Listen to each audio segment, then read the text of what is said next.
Okay, here we are, a new full self-driving version. We have Tesla full self-driving version 14.2. We are going to also use this initial trip to go ahead and test out the new V4 superchargers that opened up about 20 minutes from me. So we're going to get this ride started. Again, this is version 14.2, and here we go.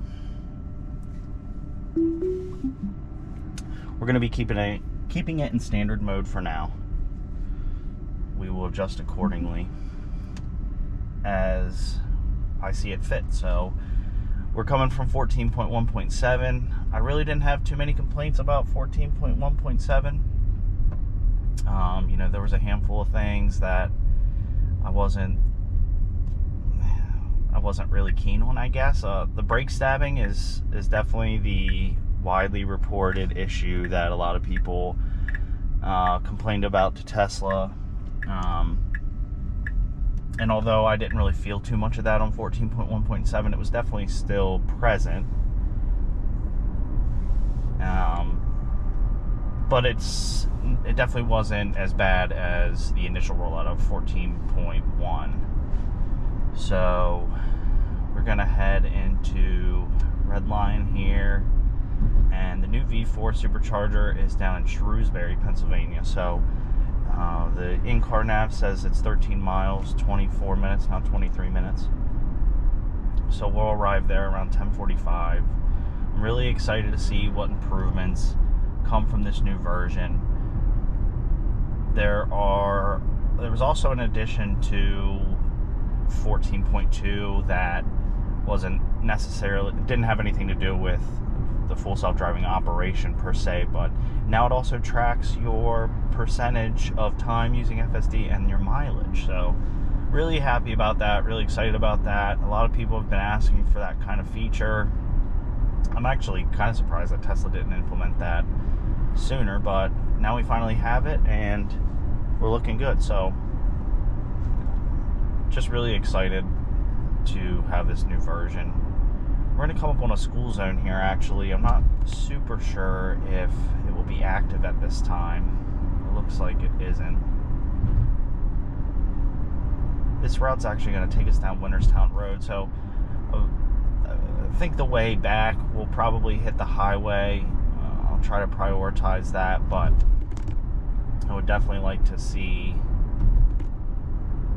the vehicle. A little upset with that there. I think it should have slowed down to that 25 a little sooner, but it's okay. And here we go. Here will be our first challenge. We have a construction zone here. Doesn't look like it's going to impact us too much. It looks like they're just doing some paving at a little service center to my left.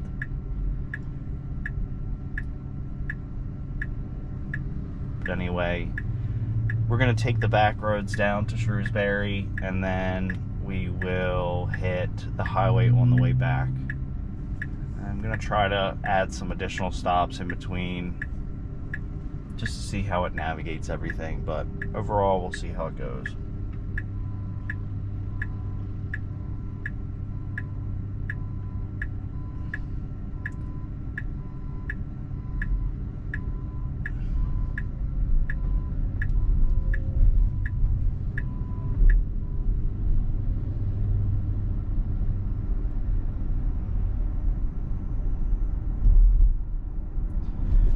The difference, not related to the full self-driving update here, but the new Shrewsbury superchargers are V4. I charge at a V2, so I'm really excited to see how fast this car can get charged. And so I live in a smaller town in Pennsylvania, a pretty rural town. Electric vehicles aren't too prevalent around here. This is only the second supercharger in my entire county. So I actually was laughing the other day because, you know, I don't have at-home charging currently. My fiance and I rent our townhome, and so we just don't have access to it currently. I've been working with the leasing office on it, but I think anyone who's rented knows how leasing offices are with implementing improvements for their residents. But to keep going, this V4 supercharger is located in a Walmart shopping center. It's a pretty large shopping center. I grew up down that way, so I grew up going to that Walmart. Something that's pretty interesting is people are complaining about the positioning of the superchargers, and I think it kind of shows how poorly educated people are on supercharging. Supercharging's obviously gotten a lot faster over the past couple years. So, you know, it's not like with a supercharger you need to be in a grocery store for 45 minutes for your car to completely charge. More or less, you know, now you can probably, you know, plug your car in and go grab a burger or something. My mirror's folded in because that's my barber shop. Good job there. Ooh, that was tight. Good job there by the FSD. Anyway, so people were complaining about the positioning of the supercharger in the parking lot, saying that the supercharger should be on the outskirts of the parking lot. The superchargers aren't even in front of the Walmart, which I think maybe not with the V4, but, you know, the only stores that are in front of the supercharger are a GNC, the General Nutrition Center. I worked there in college for 3 years, and I really enjoyed it, but there's a Mexican restaurant, there's like a pet store and a liquor store. So, you know, if your battery's preconditioned and you walk into a liquor store or you walk into the pet store to grab dog food or whatever it may be, or go into GNC to grab some protein powder, you know, you might be in there 10 or 15 minutes and your car will pretty much be finished charging by that point. And, you know, I just think it's funny because people act like, you know, these chargers are taking up the prime parking spots at the Walmart, which is pretty funny. And I actually argued in that group that, you know, the chargers aren't even close to the entrance of the Walmart. They're not on the outskirts of the parking lot, but they're not in front of the primary reason people go to that shopping center. So I didn't really understand why people complained about it. And then there was somebody who said that so there's a low voltage, or, you know, low powered, 11.5 kilowatt, very low level charger, slow charger at my grocery store, and I use it pretty much every time I go. You know, if I'm in the grocery store for an hour, I'll get, you know, 7 to 10% depending on the situation, depending on the environment, all that stuff. And somebody said that they park their non-EV there because it says EV charging, not EV charging only. And somebody replied to that person and said, well, if there's only one gas pump left, I hope an electric vehicle takes that last gas pump, so you have to wait. And I just think it's funny how spiteful people are, especially some of these gas car owners that just hate electric vehicles. It's very funny to hear, you know, just how incredibly spiteful they are when it comes to EV charging and the positioning in the parking lot. You know, I think those are probably the same people who complain about laziness in today's world, which I find kind of ironic and sort of hypocritical. So we'll see how it is when we get down there. I haven't been there yet, so I'm excited to see how it is. But so we're on Winterstown Road right now. I don't know why that truck chose to go into my lane up there on that turn, but this is a 45-mile-an-hour speed limit, so I'm actually going to pump this up to hurry because I do have a car behind me. I don't want to upset them too much. I feel like, you know, anywhere between 50 and 55 is a pretty good rate of speed here.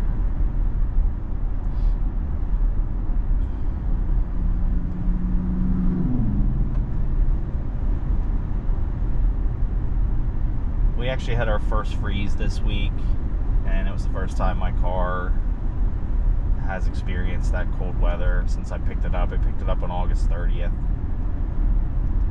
And this is the first EV I owned. So I'm really kind of anxious to see how the cold weather impacts my ownership experience, especially with the fact that I don't have at-home charging,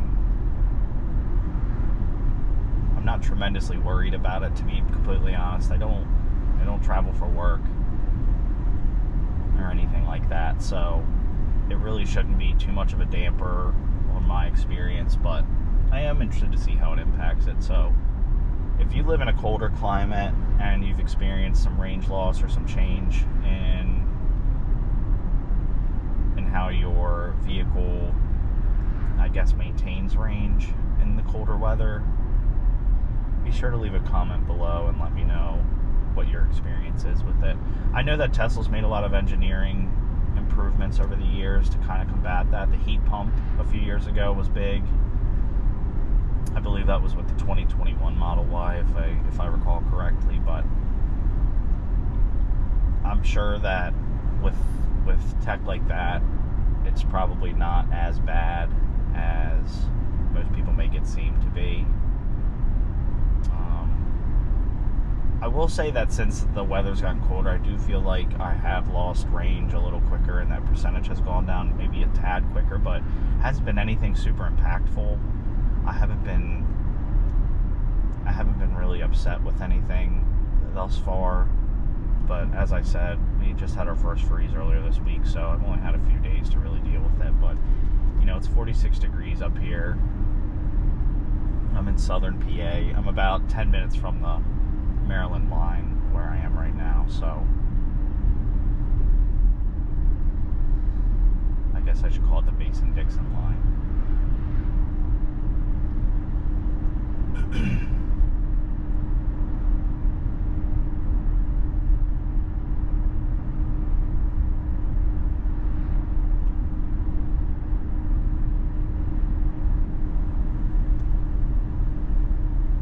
I talk a lot about the in-car nav with Tesla and some of the complaints that I have with it, but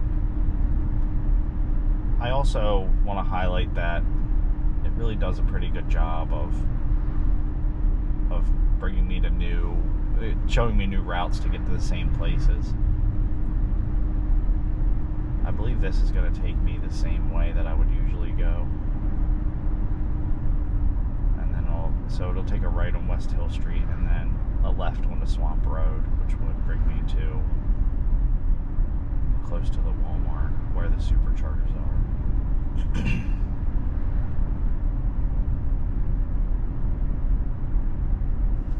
I'm gonna back this off a hurry now. I don't feel like I really need it on hurry currently. Looks like there's some more road work going on where we're gonna turn, so be interested to see how that handles it, because the vehicle is actually going to have to turn into the left side of the road, because it looks like a PennDOT vehicle actually is in the proper lane. So I'm interested to see how this handles it. See how it does. So what are we doing? It's actually going to just proceed.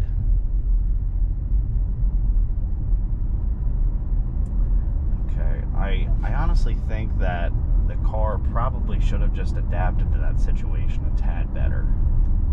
I think it should have just stopped, waited for that car in the oncoming lane to leave, and then proceeded as normal. So I think that is a little bit of a mishap there, something that probably will need to be improved upon. It looks like it's going to go up here and it's just simply going to attempt again, what it looks like, but I'm not totally sure. So let's see what it chooses to do here.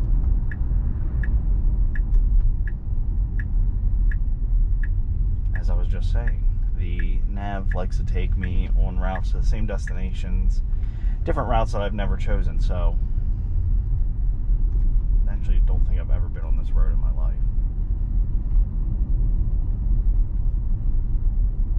It'd be nice to have a house over here. There's a lot of rolling hills of Pennsylvania out this way. Really beautiful views from people's front doors and back porches. So let's see what it chooses to do. It is going to turn right on the Winterstown Road again. It looks like it's going to attempt to do that same maneuver and turn left. So I'm interested to see what it does if there isn't a car there. Ideally, you know, you would just turn left into that oncoming lane if there's no traffic there. So let's see what happens.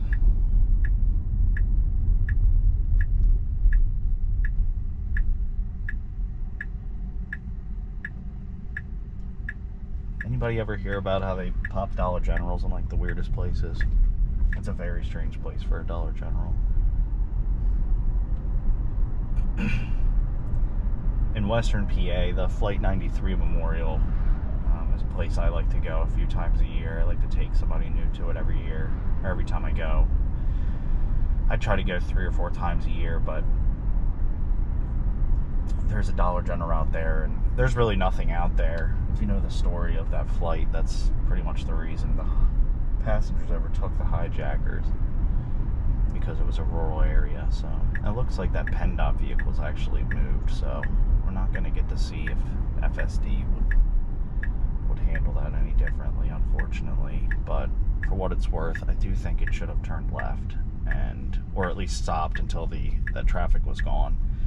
The oncoming traffic turned left into the left lane around the PennDOT vehicle and then proceeded with the route as planned. So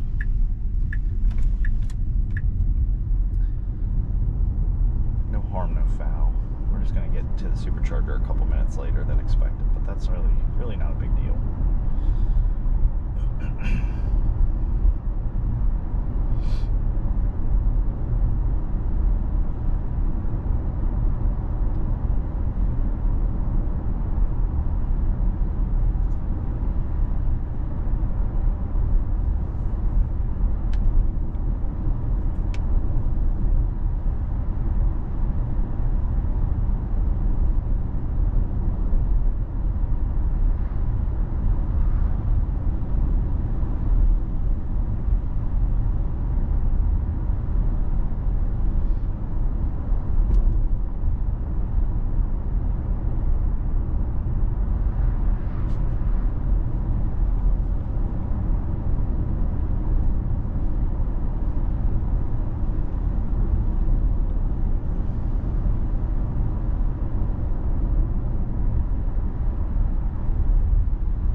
Thus far, I have no real complaints over how the vehicle's driving.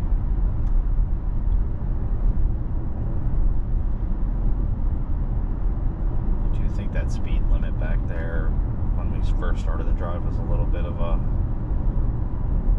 complaint, but I'd like to look at that clip of footage again and see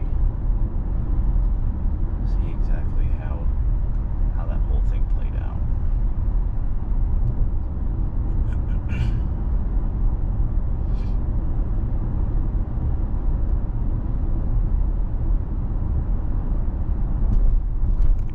I did notice that in the release notes for 14.2, one of the future improvements is going to be parking spot selection. Now, I know that when you are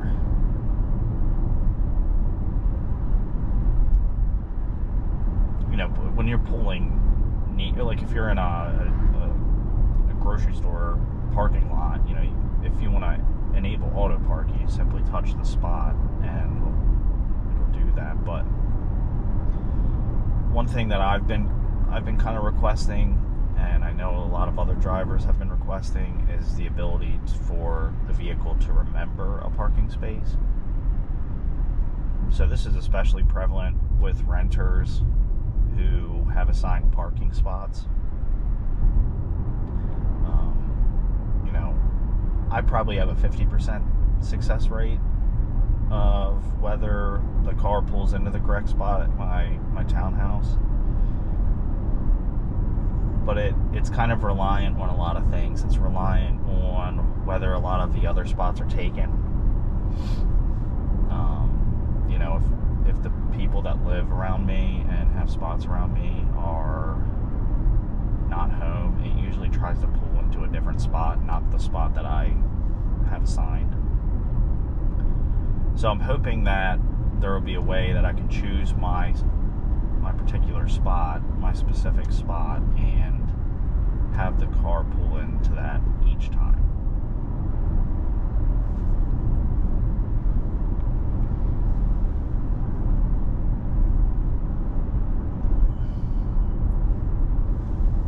Interesting that since I have the supercharger selected, that charger wasn't automatically chosen for the parking option, the arrival option.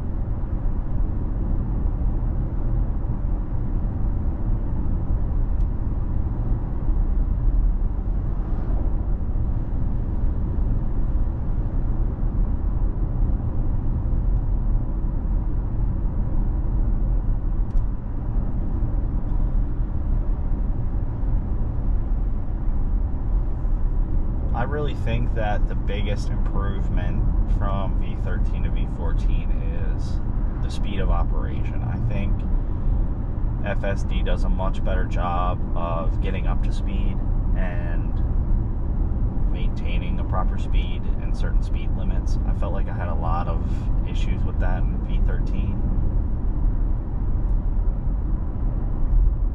You know, I felt like I really kind of had to help it get to a proper speed at a lot of points, and I wasn't super thrilled about that. I really haven't had too many complaints with V14 with that. I actually don't think I've had a single complaint with that with V14.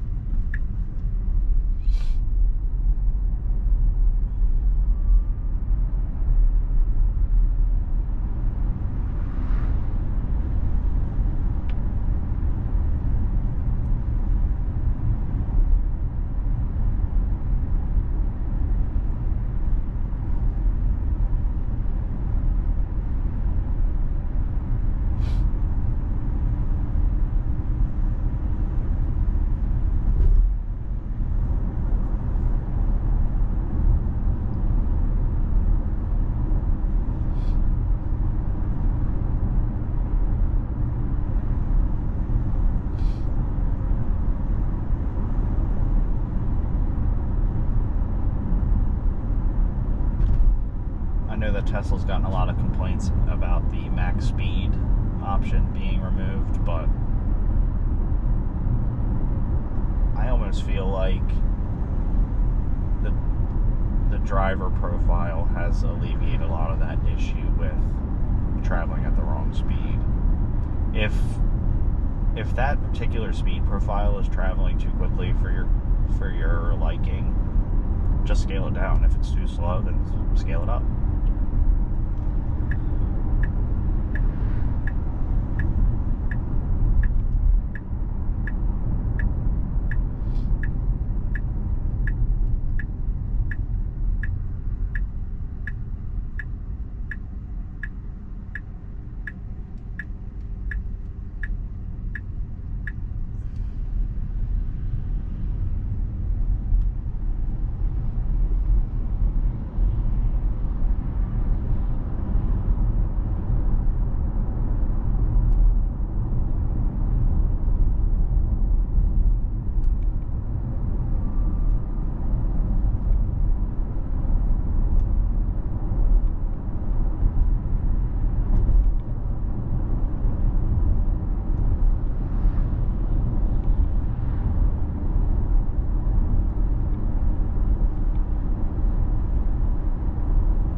Off the top of my head, I think the V2 charger used to take me about a half hour to charge, even when I was preconditioned, maybe 25 minutes.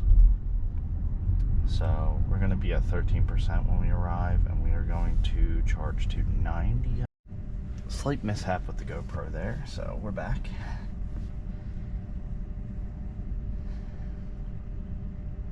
As I was saying, we're going to charge from 13 to 90, so we'll see how long it takes with the V4. Really excited to try the V4. I've only had the pleasure of charging at a V4 one other time, and it was when I had the Cybertruck 48-hour demo drive. I charged at one of Fort Littleton, Pennsylvania, just off 76 towards Pittsburgh on the Turnpike.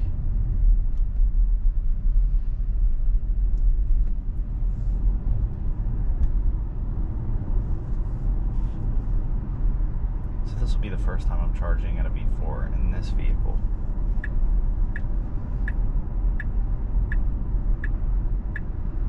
So let's see how it goes.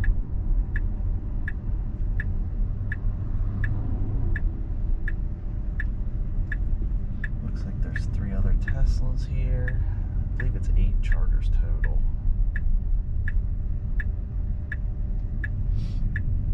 Let's see how it does with choosing. Oh, looks like it's 12 actually.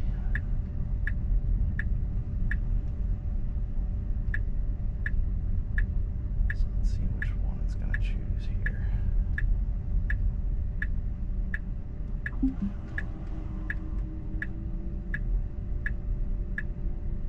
I love that FSD has a lot of couth, a lot of manners when it comes to charging. All right, we've arrived, so we'll be back when we're done.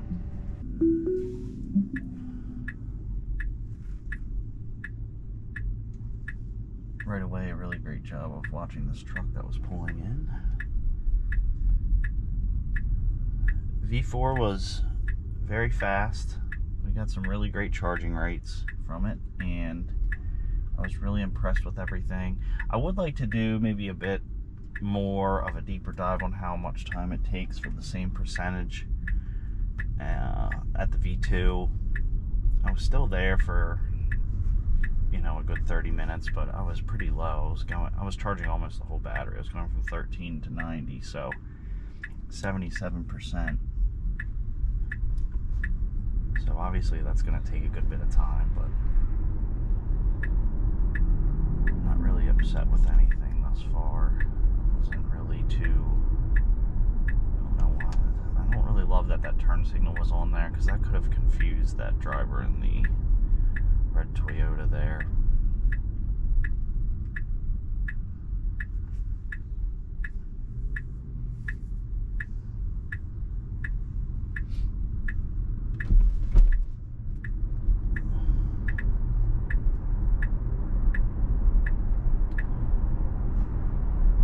Actually redid this interchange here. This is exit 4, Shrewsbury, the very last exit before you hit the Maryland line. Redid this a few years ago. It's actually pretty confusing. Here we go. We are off and running. I think I probably will switch it into hurry once we get onto the highway, but we're going to roll with standard for now. Shouldn't be too congested. It's 11:30 in the morning.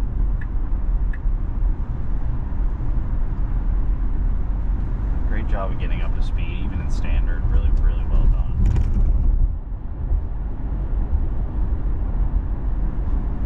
I also do want to mention that if there is a slight break in the video, it's probably because my GoPro fell. The mount hasn't really been cooperating with me today. It's fallen twice now. Once when I was on the initial drive from Red Line to Shrewsbury, and then once again when I went into GNC to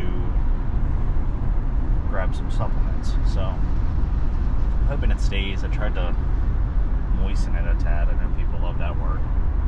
I tried to do that just to keep it a little bit more secure. So we'll see how it works.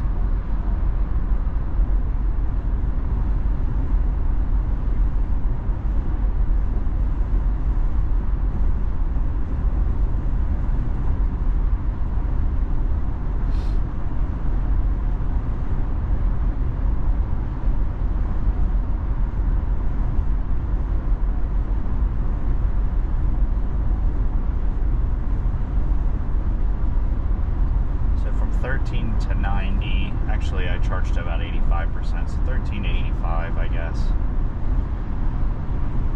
It cost me $25 at 45 cents a kilowatt hour.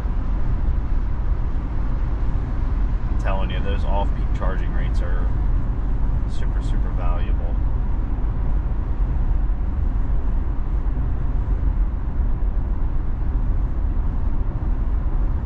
That would have cost me closer to $9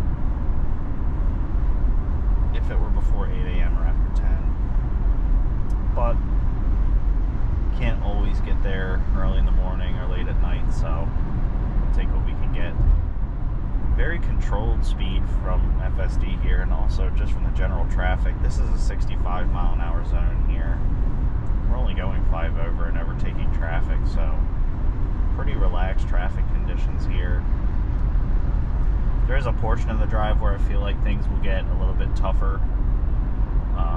We're going to go to Dick's Sporting Goods, and then we are going to go to Sprouts Farmers Market. There's a stretch of Route 30 in between Dick's and Sprouts that I really, really wanted to get this version of FSD on. It's a lot of stop and go traffic and a lot of lights, but it's still considered the highway. So I'm pretty interested to see how it does with that. I don't think it'll have any problems, but I also am sort of aware that it's not the most fun portion of roadway to drive on. It's actually one of my biggest arguments for having FSD is for that particular stretch of roadway, because I absolutely hate traveling on that portion of Route 30.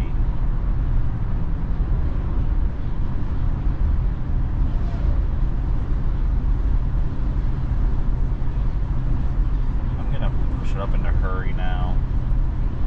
There's a little bit of traffic behind me, so me being in the left lane here, I really don't want to travel the same speed as these vehicles in the right lane. I don't want to beat traffic behind me, so I'm gonna throw it in a hurry and just get it around. I would put it into Mad Max here, but I just don't feel like it's really warranted with how relaxed the traffic is. I'd probably stick out like a sore thumb, and if there were to happen to be a police officer, I would think I would be probably the prime candidate to get pulled over.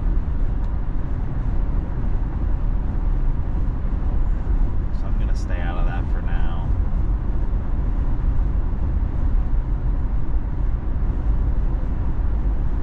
I would have preferred the vehicle get over in the right lane in this instance, but we're about to get passed on the right-hand side. It's not something I'm particularly thrilled about. That's been a big complaint of mine with FSD, not getting over into the right lane properly.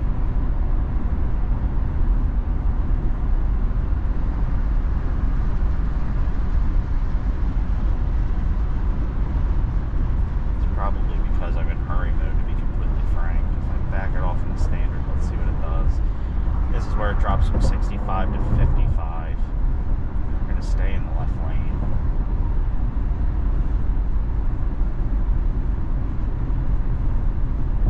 Feel like I had this particular issue. I'm not really gonna actually refer to it as an issue for now, because I think there might be a reason why it stayed in the left lane here. But it didn't have any complaints really on 14.1 I would say from 14.1.3, 0.4, and 0.7. I was really, really thrilled about the improvements Tesla made with the lane changing, especially on the highways. I felt it really did a tremendous job of improving from V13. We're going to get in the right lane. I think it might have been anticipating those on-ramps back there. That's why I really didn't want to assume that it was incorrect for what it was doing. So it's just one example of it doing the right thing.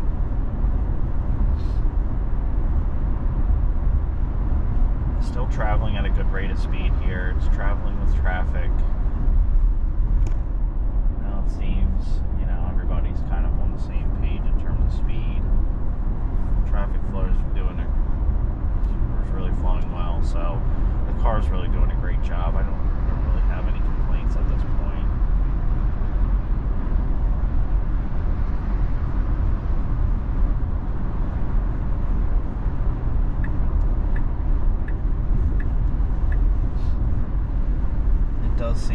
as if the vehicle was going to take the same route.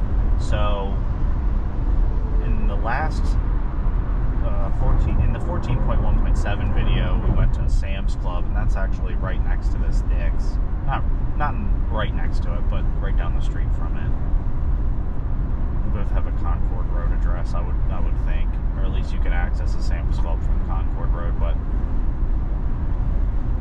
I'm assuming it'll take the same route there. It'll take Market Street and then turn left down one of the back roads, and then we'll end up across from that Sheetz next to the McDonald's where we were last time. So let's see how it does. I am kind of interested to see how it does in those parking lots and with some more stop signs at lower speeds. That's where that brake stabbing was really prevalent previously. I'm going to step it back up in a hurry. We have some faster traffic behind us. I don't know why it chose to slow down when I increased the speed profile, but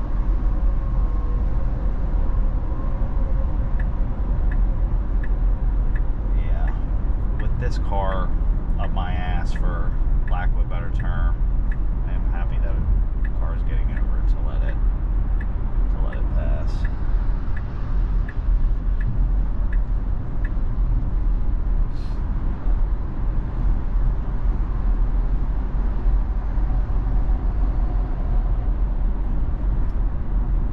Pretty interesting. I did feel a slight reduction in speed when we went from standard to hurry, which is a little counterintuitive, but didn't really impact all that much. It still got over and allowed that faster traffic past. Got right back in the left lane and is initiating passing in the correct environment.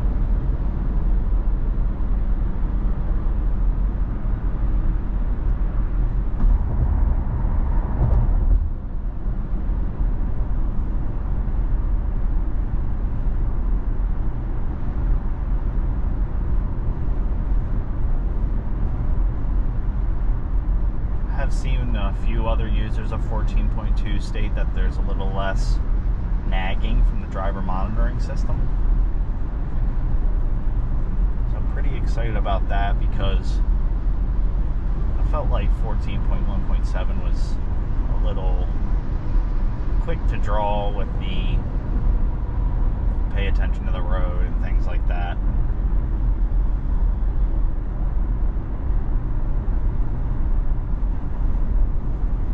Some of those alerts I felt like came a little prematurely, but I think it's better to be safe than sorry.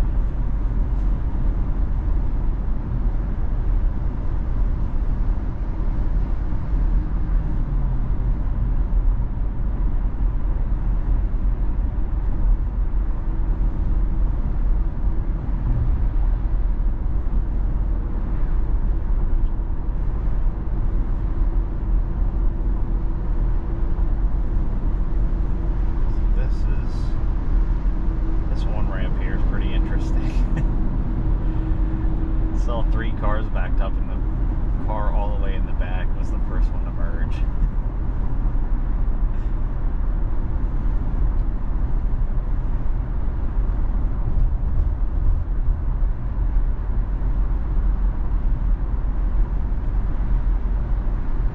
Feels like maybe Mad Max might be a little more suitable up here.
here that I'd really like to test during rush hour. It really gets congested with these 3 lanes here. You have cars in the left lane trying to get off at this Market Street exit, so they're trying to merge over 2 lanes.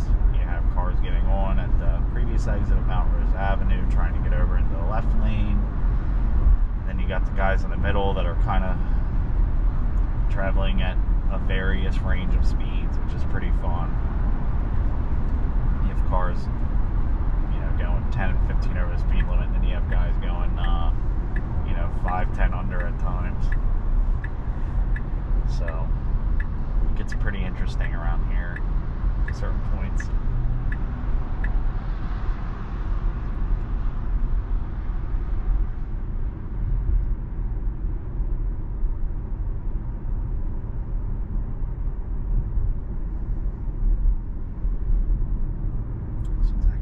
Straight on North Hills Road, which means it's going to merge back onto 30 and get off, I believe, at the Mount Zion exit.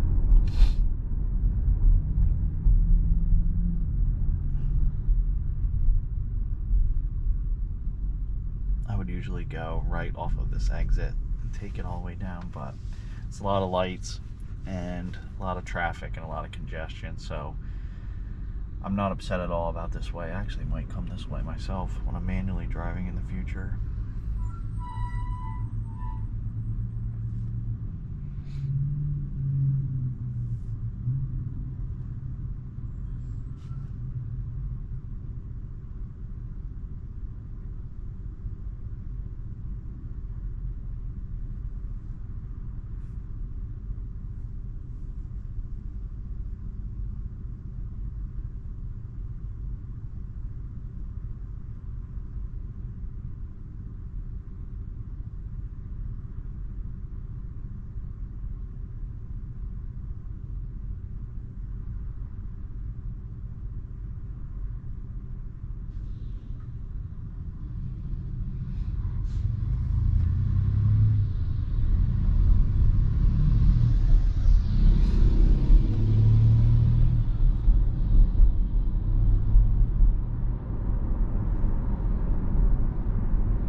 think when I have spans of time where I don't talk, I think that's probably a good sign of things. Don't have all that much to say. It's doing everything exactly how I feel it should.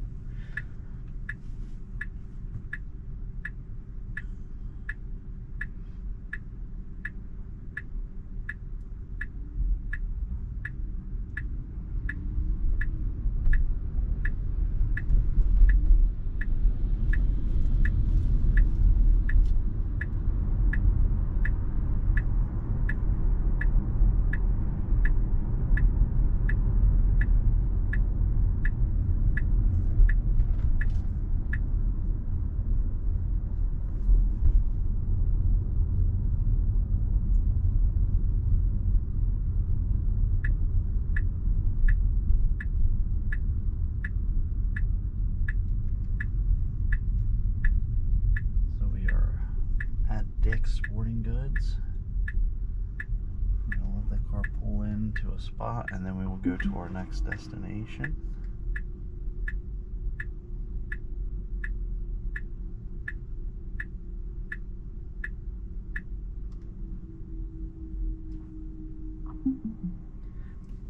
I want to check this park job out because I don't think it's all that good.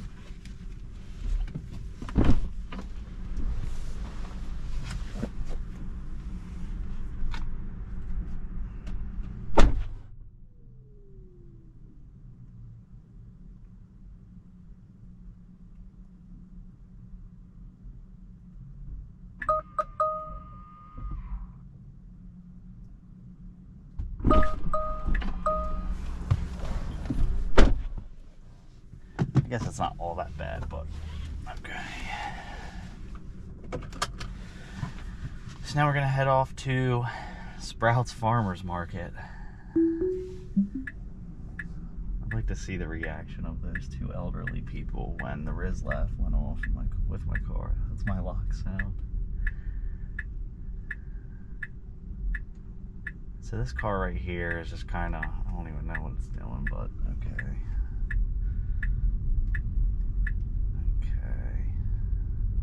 I believe we're going to have an intervention here. Yes, we are. There's no left turn out of here, so let's see if it tries to turn left. Okay, the nav adjusted correctly, so I'm happy with that.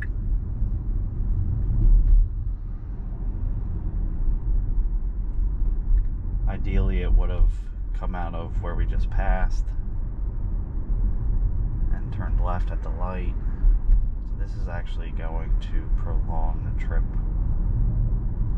by a few minutes. I'm not sure how much. I didn't see the navigation beforehand, so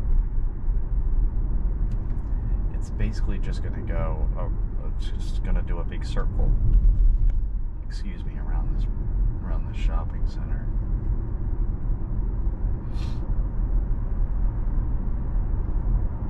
Not sure I would have experienced it yet, but no brake stabbing to this point, no hesitation, even in these kind of confusing spots. I would have thought that with that car back when we were leaving Dick's, that gold car, I believe it was gold. I would have thought that maybe it would have done it there, just with how slowly that vehicle was moving and everything, but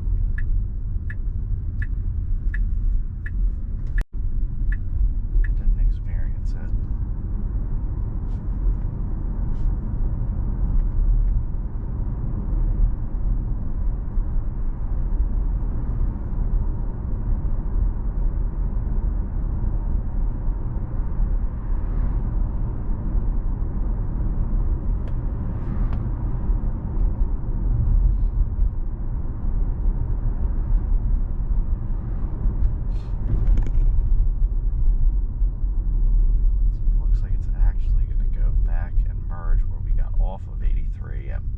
Street. This will actually be a pretty good challenge. Past iterations of FSD have done really well with this merge, with this on-ramp that we're going to hop onto 83 with.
congestion, a lot of traffic here, and a lot of different lanes to pick from, so this is going to be a good test to see where we stand with 14.2.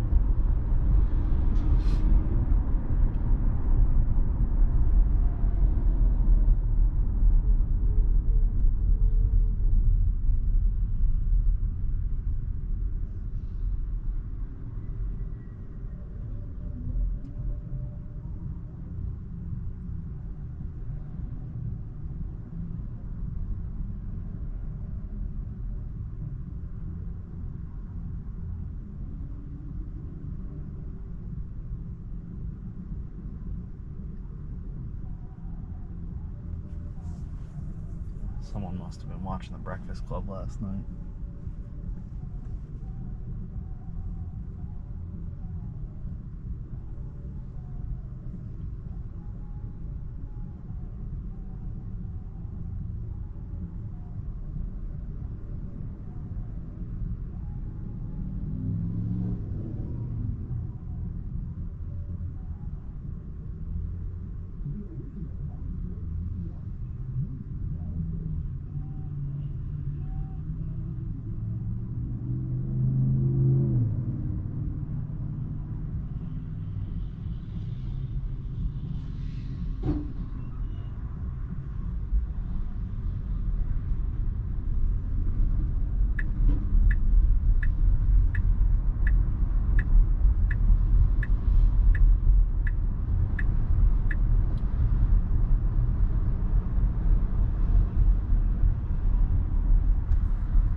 Intersection here because we don't have a stop sign, but the oncoming the bisecting traffic does.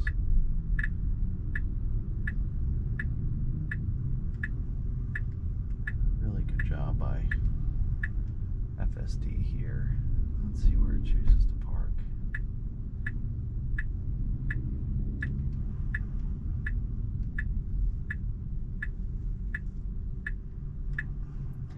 I will say the parking is a little rough.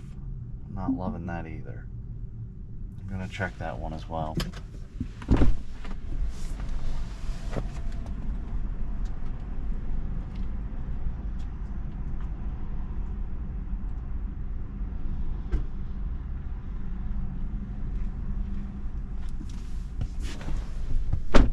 Not a great park job. I'm actually gonna adjust it manually.